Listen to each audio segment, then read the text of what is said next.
આજે તો ગયા આપણે માંડવી ફોલાવવા માટે। જય દ્વારકાધીશ, જય મોગલમાં બધા મિત્રોને સવારમાં ઉઠી ગયા છીએ ને તો હવે આપણે જવાનું છે નિશાળ, તો ચાલો। A few moments later. મિત્રો આવી ગયા નિશાળેથી આપણે ગામમાં, અને કારણ કે આપણે જે કાલે જાકડો ભર્યો તો માંડવીનો, તે આપણે અહીંયા વખારમાં ખાલી કરવાનો હતો ને અહીં જોઈ લો ભરતભાઈ પણ આવી ગયા છે, જોઈ લો। ફાઇનલી મિત્રો તો આપણે માંડવીનો જાકડો જો અહીંયા મસ્ત મજાનો ખાલી કરી દીધો છે। તો હવે આપણે જવાનું છે ઘરે, કારણ કે બીજી માંડવી ભરવાની છે અને એ માંડવી આપણે ફોલવાની છે બીજ માટે। ફાઇનલી મિત્રો આપણે આવી ગયા છીએ ઘરે, જો અહીંયા જે માંડવી પડી છે એને આપણે લઈ જવાની છે ફોલ મશીને, તો ત્યાં આપણે બધી માંડવી ફોલવાની છે, કારણ કે ચોમાસામાં આપણે માંડવી વાવવાની હોય તો તે બી માટે આપણે માંડવી ફોલવાની છે।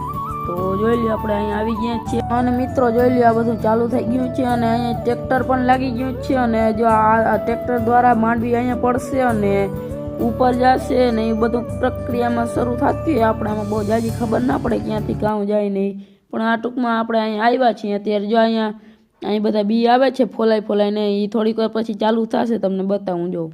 તો મિત્રો અત્યારે સંપૂર્ણ મગફળી ફોલ મશીનનું બધા મશીનો કામ કરતા ચાલુ થઈ ગયા છે, જોઈ લો એકો એક મશીન ચાલુ થઈ ગયા છે। અહીંથી મગફળી ઉપડી જાય, ટ્રેક્ટર દ્વારા મગફળી ઉતરી જાય, પછી મગફળી જાય ઉપર, એ ચોખ્ખી થાય, એમાંથી ગોગડા નીકળી જાય, પછી ગોગડા નીકળીને ઉપર જાય, મગફળી ફોલાઈને અહીંયા આવે, અને મગફળી દ્વારા જો પછી જે ગોગડા રહી ગયા હોય એ વચ્ચે આવી જાય ને બી આમાં આવી જાય, આવી કંઈક સિસ્ટમ। આજના વિડીયોમાં એટલું મળે, બીજા વિડીયોમાં બધા મિત્રોને જય દ્વારકાધીશ।